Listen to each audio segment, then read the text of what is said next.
Hello friends, तो कैसे हो आप लोग। आज के वीडियो में हम बात करने वाले हैं वेरिएबल के बारे में। वेरिएबल में किस किस प्रकार के डेटा टाइप होते हैं, वेरिएबल क्या होता है, सी आउट क्या होता है, सी इन क्या होता है जो इनपुट और आउटपुट लेने के काम आता है, और कमेंट्स की भी बात करेंगे जिसको कंपाइलर अवॉइड कर देता है। तो चलिए शुरू करते हैं वेरिएबल के बारे में। पहले व्हाट इज़ वेरिएबल। तो variable is a container that is use to store the data and it is stored in our main memory, यानी कि हमारी रैम में स्टोर होता है। वेरिएबल एक प्रकार का डिब्बा होता है जिसमें हम डेटा को स्टोर कर सकते हैं। जैसे कि आप घर में कोई सामान स्टोर करने के लिए कोई डिब्बे का यूज़ करते हो, वैसे ही वेरिएबल भी ऐसा ही एक डिब्बा होता है जिसमें हम डेटा स्टोर करते हैं C++ में। As we store sometimes in our home, मैंने थोड़ा इंग्लिश में लिख दिया है। Bottle is container that is use to store water, likewise variable is a container that is use to store some data. Bottle में हम पानी भर सकते हैं और भी काफ़ी सारी चीज़ें भर सकते हैं, तो वैसे ही वेरिएबल में हम डेटा को भर सकते हैं। और अलग अलग प्रकार के डेटा होता है, क्योंकि अलग अलग प्रकार के डेटा के लिए अलग अलग प्रकार का वेरिएबल होता है। ऐसा तो होता नहीं है कि सारी चीज़ों के लिए एक ही कंटेनर हो, ऐसा नहीं होता। लिक्विड चीज़ों के लिए अलग कंटेनर होता है, सॉलिड चीज़ों के लिए अलग कंटेनर होता है। वैसे ही वेरिएबल में अलग डेटा टाइप के लिए अलग कंटेनर्स होते हैं।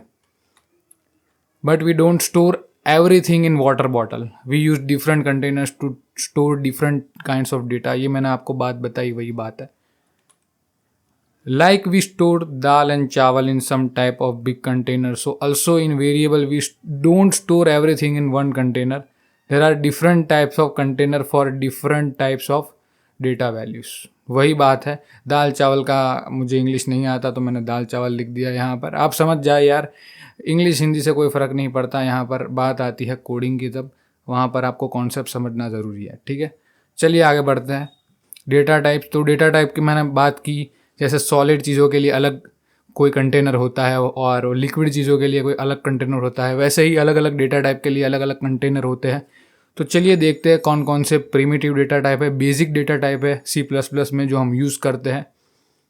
पहले डेटा टाइप देख लेते हैं क्या होता है। Data type is a particular kind of data, like if we want to store only numbers without fraction we use integer. तो इंटीजर एक डेटा टाइप है जो नंबर स्टोर करता है लेकिन पॉइंट वाले नंबर स्टोर नहीं करता। पॉइंट को निकाल के सारे नंबर्स को स्टोर करता है, पॉइंट वाले नंबर एक्सेप्ट नहीं करता इंटीजर। पॉइंट वाले पार्ट्स को स्टोर नहीं कर सकता, इसलिए उसे इंटीजर कहा जाता है। तो टोटल 5 प्रिमिटिव डेटा टाइप्स होते हैं: integer, character, Boolean, floating point numbers और डबल। ओके, तो एक एक करके सारे डेटा टाइप्स को हम देख लेते हैं, कौन कौन से डेटा टाइप्स किस किस प्रकार के डेटा स्टोर करने के लिए काम आते हैं। तो चलिए पहले से शुरू करते हैं, इंट से।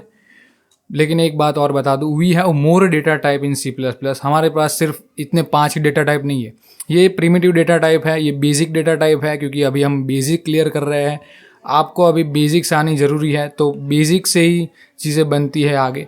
तो बेसिक्स आना बहुत ज़रूरी है, इसलिए हम 5 अभी के लिए रख रहे हैं, और आगे भी आएंगे डिराइव डेटा टाइप और यूज़र डिफाइंड डेटा टाइप। उसके बारे में हम आगे के वीडियोस में बात करेंगे। आज के लिए सिर्फ प्रिमिटिव देखने वाले हैं। तो चलिए एक एक करके सारे डेटा टाइप्स को देख लेते हैं। तो पहला जो है वो है हमारा इंटीजर।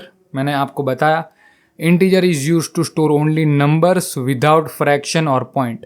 कोई भी प्रकार के पॉइंट वाले नंबर इंटीजर स्टोर नहीं कर सकता, सिर्फ वही नंबर स्टोर करता है जिसमें फ्रैक्शन या फिर पॉइंट वाले नंबर ना हो। ठीक है, यहाँ पर मैंने एग्जांपल भी दिया है, 12 है, 234, 34, 56 और 45 ज़ीरो। ओके, ज़ीरो भी एक इंटीजर में आता है क्योंकि ज़ीरो में पॉइंट नहीं आता, इसलिए ये बात याद रखना, ये बात बहुत खास है।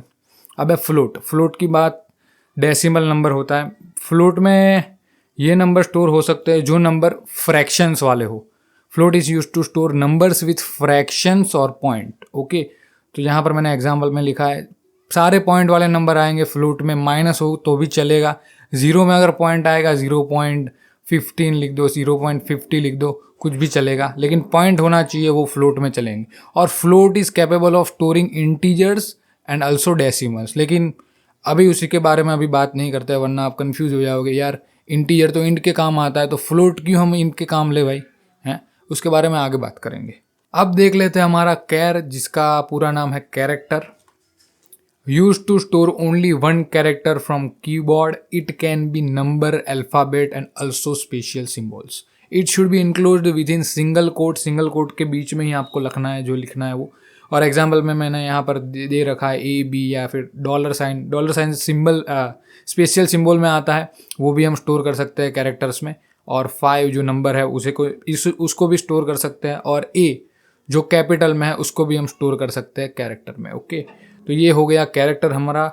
और आगे देखते हैं बुल यानी boolean. Bool can take only 2 values. Boolean जो नाम का वेरिएबल है, नाम का डेटा टाइप है, वो सिर्फ 2 ही वैल्यू ले सकता है। वो ट्रू हो सकती है या फिर फॉल्स हो सकती है, 2 ही वैल्यू लेगा, ट्रू या फॉल्स। हम देखेंगे आगे कि यार ये बुलियन वेरिएबल कहाँ पर काम आता है, आप लोग को शायद ऐसा मगज में आए तो वो आगे देखेंगे हम। इन कंप्यूटर 1 स्टैंड्स फॉर ट्रू।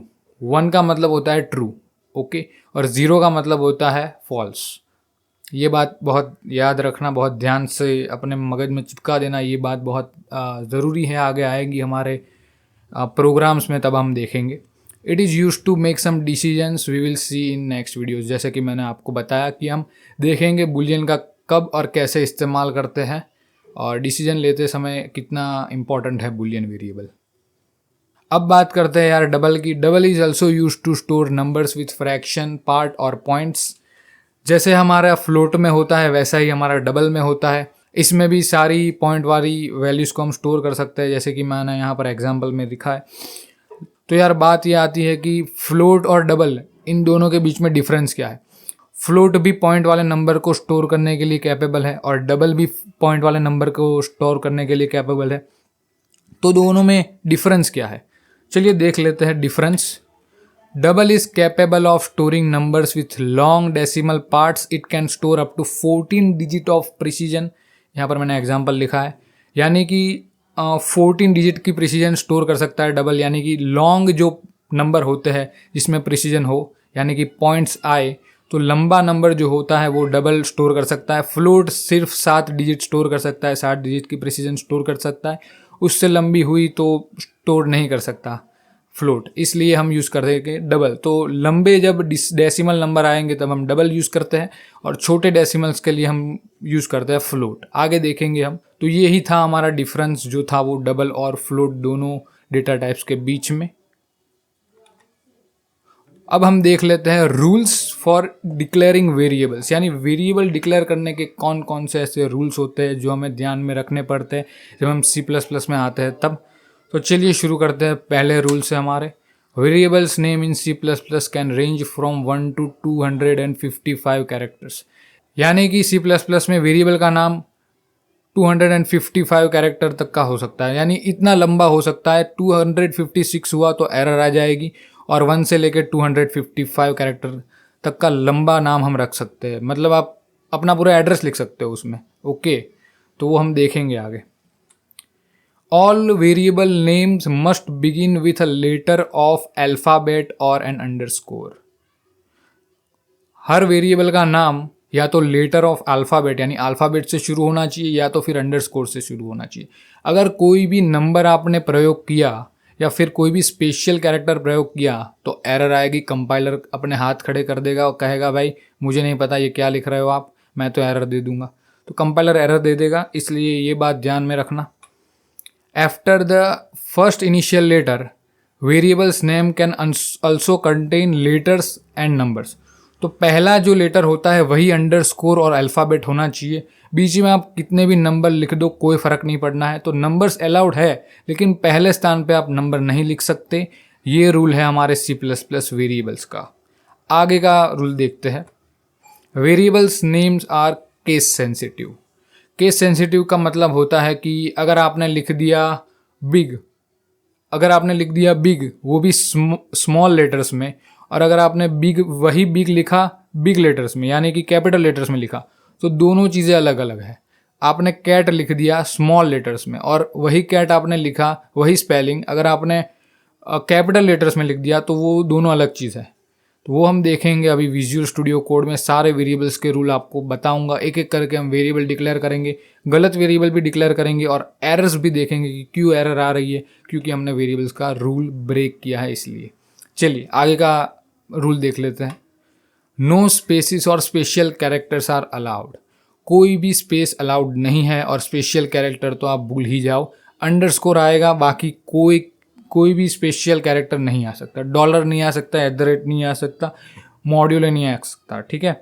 सिर्फ और सिर्फ अपना जो अंडरस्कोर है वही आता है। आगे देखते हैं। You can not use a C++ keyword, a reserve keyword as a variable name.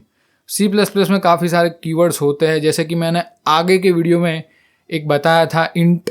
तो इंट जो है, फ्लोट है, अपना डबल है, ये सारे के सारे रिजर्व कीवर्ड है, और ऐसे टोटल 90 रिजर्व कीवर्ड है, तो आप उसका प्रयोग नहीं कर सकते। हाँ, आप उसको मिला के बना सकते हो, लेकिन अकेला वो बनाने की कोशिश करोगे तो प्रॉब्लम्स आएगी। मैं कीवर्ड के बारे में आगे बताऊंगा आपको वीडियो में, जैसे हम जाएंगे। 90 टोटल कीवर्ड होते हैं। चलिए अब आगे बढ़ते हैं, आगे का रूल देखते हैं। वैलिड नेम, तो मैं आपको वैलिड नेम बता देना चाहता हूँ। ये सारे वैलिड नेम हैं, आप दिख रहे हैं अभी स्क्रीन पे। ये जो धार्मिक _149 लिखा है, नंबर लिखा है, वो भी वैलिड नेम है। num _23 वो भी वैलिड नेम है। अंडरस्कोर योर वेर का मतलब होता है वेरिएबल, और कुछ मत समझना। तो मैंने यहाँ पर अंडरस्कोर से शुरू किया है तो वैलिड है। मैंने कहा था अंडरस्कोर और अपना जो होता है लेटर, दोनों में से किसी एक में से शुरू होना चाहिए वेरिएबल का नाम। नंबर से शुरू हुआ तो एरर आएगी, या फिर स्पेशल कैरेक्टर से शुरू हुआ तो भी एरर आएगी। दो ही चीज़ें होनी चाहिए। अब कुछ इनवैलिड नाम देख लेते हैं जिससे कंपाइलर एरर प्रोड्यूस करेगा। चलिए देख लेते हैं उसके नाम भी। 123 अंडरस्कोर धार्मिक लिखा है यहाँ पर, क्योंकि यहाँ एरर ये है कि मैंने 123 यानी नंबर का प्रयोग किया है पहले, तो एरर आनी है। दूसरा वेरिएबल का नाम है डॉलर नंबर। डॉलर एक स्पेशल सिंबल है, आप यूज़ नहीं कर सकते। और उसके बाद मैंने लिखा है अंडरस्कोर टाइटन @ दूसरा स्पेशल कैरेक्टर है। स्पेशल कैरेक्टर अलाउड है ही नहीं, और वाइट स्पेस भी अलाउड नहीं है, तो गलती से भी इस्तेमाल मत करना, वरना कंपाइलर एरर दे देगा। चलिए सारे रूल्स एक एक करके हम अप्लाई करते हैं वेरिएबल्स में। VS कोड में जाते हैं और थोड़ी कोडिंग करते हैं। तो मैं यहाँ पर आ गया हूँ अपने विजुअल स्टूडियो कोड में। अब मैं यहाँ पर क्लिक करके नई फाइल बना देता हूँ, वेरिएबल नामक variable.cpp।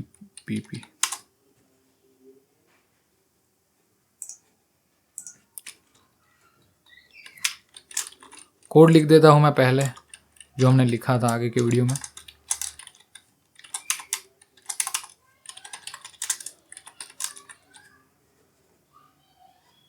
अब यहाँ पर हम देख लेते हैं पहला वेरिएबल का रूल। मैंने कहा था आपको 255 कैरेक्टर तक लंबा हो सकता है, वो हम नहीं देखेंगे यार, 255 कैरेक्टर थोड़ी ना लिखूंगा यहाँ पर। दूसरा रूल देखते हैं हम कि अंडरस्कोर या फिर लेटर से शुरू होना चाहिए वेरिएबल का नाम। अगर मैंने नंबर से शुरू किया या फिर स्पेशल कैरेक्टर से शुरू किया तो एरर आनी चाहिए। चलिए देखते हैं। पहले मैं अब शुरू करता हूँ नंबर से। पहले 123 अंडरस्कोर कुछ भी लिख देंगे।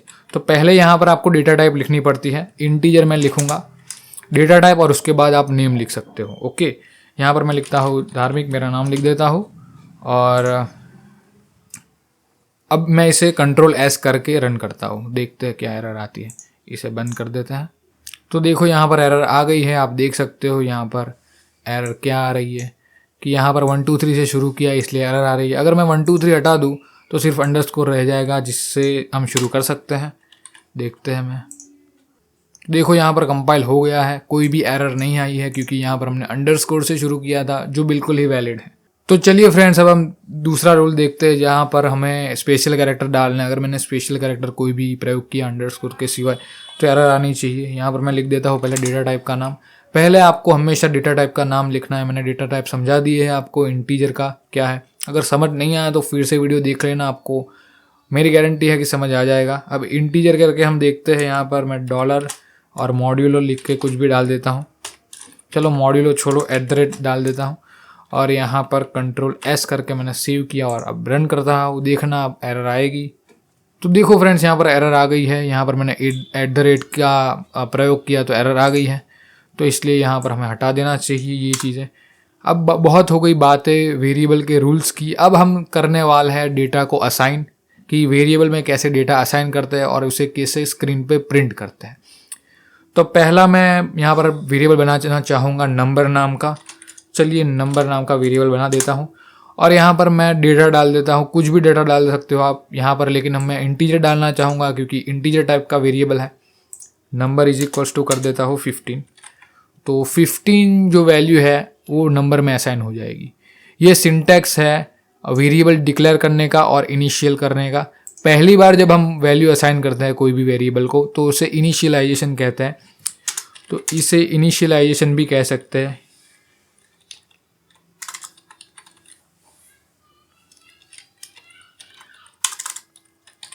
ओके, इसे इनिशियलाइजेशन कहते हैं। और जब हम दूसरी बार या फिर पहली बार से सिवा कोई भी बार करें, अगर दूसरी बार तीसरी बार करेंगे जब वेरिएबल में वैल्यू असाइन, तो उसे कहते हैं असाइनमेंट। ओके, जैसे कि यहाँ पर मैं लिख सकता हूँ नंबर इज इक्वल्स टू 20। तो यहाँ पर मैंने ये वेरिएबल की वैल्यू चेंज करके 20 बना दी है। तो ऐसे हम वेरिएबल की वैल्यू चेंज भी कर सकते हैं और ऐसे हम वेरिएबल को डिक्लेयर कर सकते हैं। तो डिक्लेयर का सिंटेक्स मैं लिख देता हूँ एक बार आप लोग के लिए। पहले हमें डालना है डेटा टाइप, कोई भी डेटा टाइप डाल दो आप, 5 में से कोई भी। उसके बाद आपको वेरिएबल का वैलिड नाम डालना है, वेरिएबल वैलिड नेम। ओके, और उसके बाद आपको इज इक्वल टू करके वैल्यू जो भी आपको डालनी है वेरिएबल में वो डाल देनी है। यहाँ पर मैं लिख दूंगा वैल्यू। तो ये ऐसे करके मैंने डिक्लेयर कर दिया वेरिएबल को। अब मैं इसी चीज़ को सी आउट करके प्रिंट भी कर सकता हूँ। पहले मैं बता दूं आपको सी आउट क्या होता है। सी आउट मैंने वैसे तो दूसरे वीडियो में बताया था, ये तीसरा वीडियो है C++ की सीरीज़ का, तो फिर भी मैं आपको एक बार सी आउट बता देता हूँ, जिससे क्या होता है कंसोल आउटपुट आता है। यानी कोई भी चीज़ अगर आपको आउटपुट में देखनी है, यूज़र को आप दिखाना चाहते हो कि भाई ये आउटपुट आया, तो आप सी आउट का प्रयोग करते हैं। यहाँ पर मैं लिखता हूँ सी आउट। उसके बाद आपको 2 लेस देन सिंबल लगाना है। इसे लेस देन सिंबल भी बोल सकते हैं, कुछ लोग इसे left shift bit wise operator भी बोलते हैं, कुछ लोग इसे इंसर्शन ऑपरेटर भी बोलते हैं। लेकिन अभी के लिए आप बिगिनर हो तो लेस देन सिंबल बोलो तो चलेगा। 2 लेस देन सिंबल ऐसा बोलने का, कोई भी बोले तो। और उसके बाद आपको डबल कोट में लिखना है जो भी आपको कंसोल पे आउटपुट चाहिए। जैसे कि आउटपुट चाहिए आपको हेलो वर्ल्ड, ऐसा आउटपुट चाहिए तो आपको कंसोल पे ये आउटपुट मिल जाएगा। आपको सिर्फ डबल कोट में लिख देना है 2 लेस देन का प्रयोग करने के बाद। ओके, यहाँ पर सी आउट जो है वो हमारा ऑब्जेक्ट है जो आईओ स्ट्रीम में से आ रहा है और जो जिम्मेदार है चीज़ों को प्रिंट कराने के लिए आउटपुट में। ओके, और ये 2 लेस देन सिंबल भी बहुत ज़रूरी है और हेलो वर्ड। और यहाँ पर आपको सेमीकोलन खास याद रखना है, सेमीकोलन नहीं बोलना है वरना एरर आएगी। सेमीकोलन की बहुत सारी एरर आती है। तो देखो फ्रेंड्स, हमारा यहाँ पर हेलो वर्ड प्रिंट करके आ गया है बाहर आउटपुट में। तो ये चीज़ जो थी वो था सी आउट का इस्तेमाल कैसे करते हैं उसके बारे में। आप सी आउट से वेरिएबल को भी प्रिंट करा सकते हो। देखो मैं कैसे कराता हूँ प्रिंट। यहाँ पर आपको डबल कोट में नहीं लिखना है। जब भी आप वेरिएबल को प्रिंट कराना चाहते हो तब आपको डबल कोट का इस्तेमाल नहीं करना है। यहाँ पर मैं क्या करूँगा और एक लेस देन वाला सिंबल लगाऊंगा, जिससे क्या होगा कि दूसरा एक प्रकार का दूसरा चैप्टर ओपन हो जाएगा जिसमें आप जो भी चाहो वो लिख सकते हो। ओके, 2 लेस देन सिंबल फिर से लगाना है, जिसे इंसर्शन ऑपरेटर भी कहते हैं सी आउट की C++ की भाषा में। यहाँ पर मैं लिखूंगा नंबर। वेरिएबल का नाम आपको सिंपल से लिख देना है और छोड़ देना है, Ctrl S करके रन करना है। अब देखो कैसे आ जाते हैं मज़े।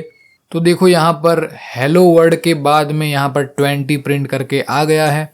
और 20 क्या है, जो हमने वेरिएबल में लास्ट वैल्यू असाइन करी थी वो। ये 15 हमने असाइन किया था पहले, और उसके बाद ये 20 जो है वो ओवरराइड कर देता है 15 को। तो मैं यहाँ पर लिख सकता हूँ दिस विल ओवरराइड 15। ओके, तो ये लास्ट में जो वैल्यू डाली थी वही फाइनल गनी जाती है यहाँ पर। और यहाँ पर 20 आउटपुट आ गया है, आप देख सकते हो स्क्रीन पे। अब मैं यहाँ पर सी आउट तो मैंने समझा दिया है। अब आप यूज़र से इनपुट लेना चाहते हो तो आपको एक ऑब्जेक्ट का प्रयोग करना पड़ेगा जिसे कहते हैं हम सी इन। तो चलिए उसको भी देख लेते हैं। और यहाँ पर मैं पहले सी आउट करके लिखना चाहूँगा enter your number. Okay, enter your number करके मैंने यहाँ पर क्यों लिखा, क्योंकि इससे क्या होगा कि यूज़र को पता चलेगा, स्क्रीन पे आ रहा है कि भाई हमें एक नंबर एंटर करना है, तो यूज़र सिर्फ स्क्रीन को देखता ना रह जाए। ओके, अब यहाँ पर आपको लिखना है सी इन और उसके बाद आपको 2 ग्रेटर देन सिंबल लगाना है और उसके बाद यहाँ पर लिखना है नंबर। यानी जिस वेरिएबल के अंदर आप वैल्यू को असाइन करवाना चाहते हो वो डाल देनी है। अब यहाँ पर क्या होगा, यूज़र जो इनपुट करेगा वो वैल्यू आ जाएगी हमारे नंबर में। चलिए अब मैं अगर रन करूंगा प्रोग्राम को, देखना आप, तो देखो आप स्क्रीन पे यहाँ पर आ गया है एंटर योर नंबर। अब आपका जो भी नंबर है वो यहाँ पर आप एंटर कर सकते हो। मैं चाहता हूँ कि नंबर के अंदर 10 आ जाए, तो मैं यहाँ पर 10 प्रिंट करके एंटर दे देता हूँ, 10 लिख के एंटर दे सकता हूँ। तो अब मैं यहाँ पर यूज़र बन गया हूँ क्योंकि मैं एंटर कर रहा हूँ, और एंटर दूंगा तो यहाँ पर कोड चल जाएगा, लेकिन आउटपुट कुछ नहीं आएगा क्योंकि हमने प्रिंट नहीं करवाया। मैं यहाँ पर प्रिंट करवा देता हूँ सी आउट करके नंबर को, तो आपको आउटपुट दिख सके स्क्रीन पे। चलिए इसको रन करते हैं। तो अब मैं यहाँ पर एंटर करता हूँ 10, और अब मैं एंटर प्रेस करता हूँ, देखना आप 10 प्रिंट करके आ गया है स्क्रीन पे।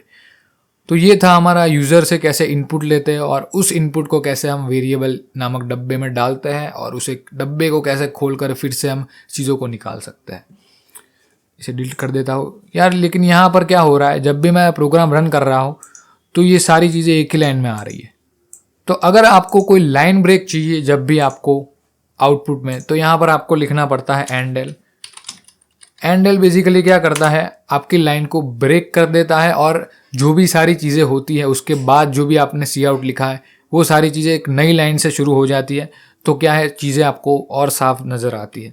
यहाँ पर मैं कंट्रोल एस करके सेव कर देता हूँ। आप रन करते हैं प्रोग्राम को, तो फ्रेंड्स देखो यहाँ पर एंटर योर नंबर आ रहा है। और एक चीज़ नोटिस करना, ये जो कर्सर है वो नई लाइन में आ रहा है, यहाँ पर नहीं आ रहा है। पहले यहाँ पर आता था आर के बाजू में, आर की राइट साइड में, अब आ रहा है नई लाइन में। क्यों, एंडल ने किया है ये कमाल। तो मैं टर्मिनल फिर से ओपन करता हूँ, फिर से रन करूँगा तब दिखेगा। तो देखिए अब यहाँ पर आउटपुट आ रहा है। अब मैं यहाँ पर लिखता हूँ 10, तो देखो चीज़ें नई लाइन में आ रही है, ये सब एंडल ने किया है। अब एंटर देता हूँ मैं, 10 प्रिंट हो गया। तो ये था सी आउट और सी इन। अब आप यूज़र से कोई भी नंबर ले सकते हो और उसको वेरिएबल में डाल सकते हो और उसके बाद ऑपरेशन करा सकते हो। यहाँ पर मैं अब आपको एक और चीज़ बताना चाहूँगा। यहाँ पर हम फ्लोट का इस्तेमाल करते हैं, इंट तो बहुत देख लिया, और यहाँ पर मैं लिख देता हूँ ऐसा कुछ। और अब हम रन करते हैं प्रोग्राम को। अब मैं फ्लोटिंग पॉइंट्स वाले यानी कि फ्रैक्शंस वाले नंबर को डाल सकता हूँ और आउटपुट ले सकता हूँ। तो अब मैं यहाँ पर एंटर करना चाहूँगा कुछ फ्रैक्शन वाली चीज़। अब मैं यहाँ पर एंटर दूंगा तो आप देखना फ्रैक्शन वाला नंबर आ जाएगा हमारे पास। देखो आ गया। ये था हमारा फ्लोटिंग पॉइंट नंबर। वैसे ही हम बूल का भी इस्तेमाल कर सकते हैं। बूल का इस्तेमाल मैं आपको करके दिखाता हूँ। और यहाँ पर हम लिखते हैं ट्रू, हमें लिखना है ट्रू। और इस चीज़ को फ़िलहाल के लिए हटा देता हूँ मैं, और सी आउट डायरेक्ट करता हूँ। आप देखना क्या आता है। मैंने आपको एक चीज़ बताई थी कि जब भी आप ट्रू प्रिंट करोगे तो 1 आएगा, और 0 जो होता है वो हमारा फॉल्स के लिए होता है, 1 होता है वो हमारा ट्रू के लिए होता है।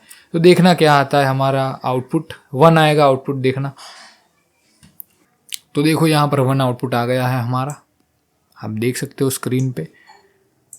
इसे फ़िलहाल के लिए मैं बंद कर देता हूँ।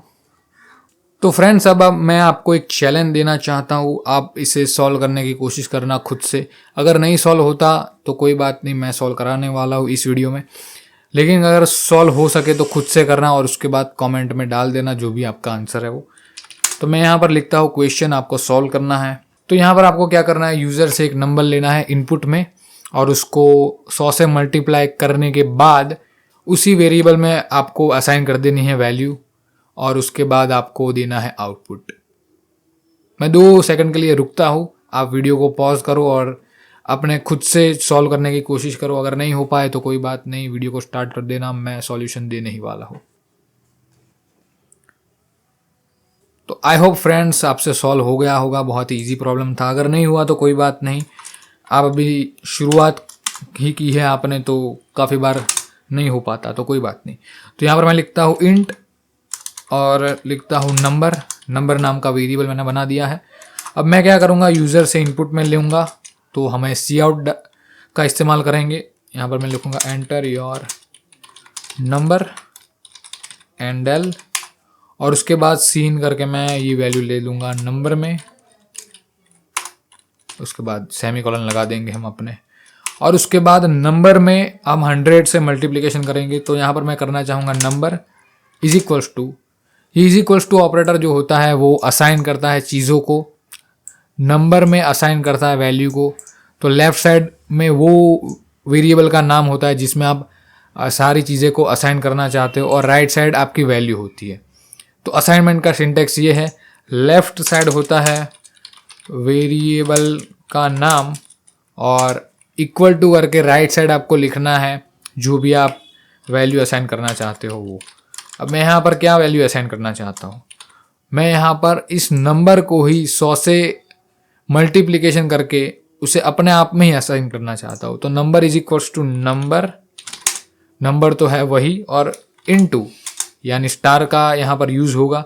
मल्टीप्लिकेशन के लिए यहाँ पर स्टार का यूज़ होता है C++ में, या फिर कोई भी लैंग्वेज में, C++ में क्या सारी लैंग्वेज में मल्टीप्लिकेशन के लिए स्टार का ही हम प्रयोग करते हैं। फिर यहाँ पर मैं 100 लिखूंगा क्योंकि हमें 100 से मल्टीप्लिकेशन करना है। फिर यहाँ पर मैं सेमीकोलन लिख दूंगा। अब एंटर करके मैं सी आउट करके लिखूंगा। अगर मैं सी आउट करके लिखूँ नंबर, तो आप देखना स्क्रीन पे क्या आता है। रन करता हूँ मैं इसको। अब मैं एंटर करता हूँ, जैसे कि मान लो मैं 25 एंटर करता हूँ तो जवाब आना चाहिए 2500 जवाब आना चाहिए। तो आ गया है यहाँ पर हमारा 2500 जवाब। लो जी, हो गया हमारा प्रॉब्लम सॉल्व। काफ़ी आसान प्रॉब्लम थी। ऐसी छोटी मोटी प्रॉब्लम्स मैं देता रहूँगा आपकी एक्सरसाइज के लिए, तो क्या है आपके कॉन्सेप्ट और भी क्लियर हो सके और चीज़ों पे आपकी ज़ोरदार पकड़ हो सके, बेसिक्स पे आपकी थोड़ी ज़्यादा अच्छी पकड़ हो सके, इसलिए ओके। तो ये रहा हमारा वेरिएबल का कॉन्सेप्ट, क्लियर होता है यहाँ पर। और अब मैं आपको एक और चीज़ बताना चाहूँगा। मैं आपको एक और चीज़ बता के छोड़ दूंगा, वीडियो हम ख़त्म कर देंगे। अब हम बात करते हैं कमेंट्स की। कमेंट क्या होता है, यहाँ पर मैंने काफ़ी सारी चीज़ें लिखी है। देखो, take number as input from user multiple. तो आप ये सोच रहे होंगे यार ये सारी चीज़ें लिखी है तो इसकी एरर क्यों नहीं आ रही। ये सारी कमेंट्स है। कमेंट्स जो होती है वो कंपाइलर द्वारा इग्नोर की जाती है। और इग्नोर की जाती है का मतलब कंपाइलर उसे कोड की तरह नहीं लेता, उसे एक टेक्स्ट के तरह लेता है जिसे हमें इग्नोर करना है। तो कंपाइलर इग्नोर कर देता है। तो वो किस काम आती है, वो ऐसी चीज़ें लिखने के काम आती है। जैसे कि मैंने यहाँ पर लिखे है टेक नंबर एज इनपुट। तो कुछ ऐसी चीज़ें जो कोडर्स को ही हमें समझानी है। मान लो मैं आज कोडिंग कर रहा हूँ और एक वीक के बाद कोई दूसरा बंदा आता है, वो जो प्रोजेक्ट मैं कर रहा था जिस पे काम, वो उस बंदे को सौंपा जाता है। मैंने आधा अधूरा कोड लिख के रखा है और उसके बाद वो आता है, डेस्क पे बैठता है, और अगर कमेंट हो उसके लिए कि कौन सा लॉजिक किस चीज़ के लिए लिखा गया है, तो उससे बहुत आसानी हो जाती है चीज़ों को समझने में। तो इसलिए हम यूज़ करते हैं कमेंट का। आप काफ़ी सारी चीज़ें लिख सकते हो कमेंट में। कि यहाँ पर मैं लिख सकता हूँ कि भाई प्रोग्रामर का नाम क्या है, तो मैं यहाँ पर लिख सकता हूँ धार्मिक गोहिल करके, और उसके बाद कौन सी डेट को मैंने लिखा था प्रोग्राम, और क्यों यहाँ पर मैंने नंबर का प्रयोग किया है, क्यों यहाँ पर मैंने इस लॉजिक को लिखा, क्यों यहाँ पर मैंने 100 से मल्टीप्लिकेशन कराया। तो यहाँ पर मैं कमेंट लिख सकता हूँ। अब C++ में कमेंट्स डालने का दो तरीके हैं। एक होती है मल्टीपल लाइन कमेंट्स, जिसमें आप एक से ज़्यादा लाइन की कमेंट्स बना सकते हो। मैं आपको पहले वो बता देता हूँ। आपको क्या करना है, /* और उसके बाद फिर से */। अब इसके बीच में आप कुछ भी लिख सकते हो, जो मन चाहो। ये कंपाइलर नहीं सुनने वाला, कंपाइलर इन चीज़ों को इग्नोर कर देगा। यहाँ पर मैं लिख सकता हूँ धार्मिक, यहाँ पर मैं लिख सकता हूँ C++ कोड, यहाँ पर मैं लिख सकता हूँ प्रॉब्लम, और जो भी तारीख है आज की वो भी मैं लिख सकता हूँ अगर लिखना चाहूँ तो ऐसे मल्टीपल लाइन कमेंट्स बनती है। यहाँ पर मैं कुछ भी लिख दूँ, ये कंपाइलर नहीं समझेगा और कोई भी दिक्कत नहीं आएगी, कोई भी एरर नहीं आएगी अगर मैं कमेंट कर देता हूँ। तो इस चीज़ को हटा देते हैं फिलहाल के लिए। ये थी हमारी मल्टीपल लाइन कमेंट्स। अब हम देखते हैं सिंगल लाइन कमेंट्स क्या होती है। जो कमेंट एक ही लाइन में की जाए उसे सिंगल लाइन कमेंट्स कहते हैं। इस चीज़ को करने के लिए हम क्या करते हैं, 2 स्लैशेस का इस्तेमाल करते हैं। 2 स्लैश आप लगा दो और उसके बाद यहाँ पर कुछ भी लिख सकते हो कि धार्मिक C++ कोडर, ऐसा कुछ भी लिख सकते हो। तो इससे क्या होगा कि जो भी यहाँ पर मैंने लिखा है वो सब कंपाइलर इग्नोर कर देगा। लेकिन ये 1 लाइन तक है, सीमित है, तो इसे कहते हैं 1 लाइन कमेंट। अब VS कोड का एक शॉर्टकट बताता हूँ आपको चीज़ों को कमेंट और अनकमेंट करने का। उसके लिए आपको क्या करना है, कंट्रोल दबा के / दबाना है। उससे चीज़ें अगर कमेंट है तो अनकमेंट हो जाएगी और अगर अनकमेंट है तो कमेंट हो जाएगी। देखो अभी ये धार्मिक C++ कोडर्स लिखा है मैंने, ये अभी कमेंट में है, तो इसे मैं अनकमेंट करना चाहूँगा तो कंट्रोल और / दबाऊंगा तो अनकमेंट हो गई है। लेकिन यहाँ पर एरर आएगी कंपाइलर कहेगा कि भाई ये धार्मिक कौन है, क्या है ये, ओके ये मुझे समझ नहीं आ रहा, आपने क्या लिखा है, और एरर दे देगा। तो इसे हम कमेंट कर देते हैं, फिर से कंट्रोल और प्लस स्लैश दबाना है आपको, तो चीज़ें कमेंट आउट हो जाएगी, और कंट्रोल और फॉरवर्ड स्लैश फिर से दबाने से चीज़ें अनकमेंट हो जाती है। तो ऐसे कुछ टोगल हो सकता है चीज़ें, ओके। आप इसे भी कमेंट आउट कर सकते हो चाहो तो, ऐसे होता है। तो यही था हमारा कमेंट्स। मैंने बताया आपको multiple single line comments, variable के बारे में हमने बात की, सी आउट के बारे में बात की, और सीन के बारे में बात की। और एक चीज़ बताना चाहूँगा, एंडल के बारे में हमने बात की थी, फिर से एक बार बता देता हूँ। एंडल जो होता है वो चीज़ों को नई लाइन से शुरू करने पे मजबूर कर देता है।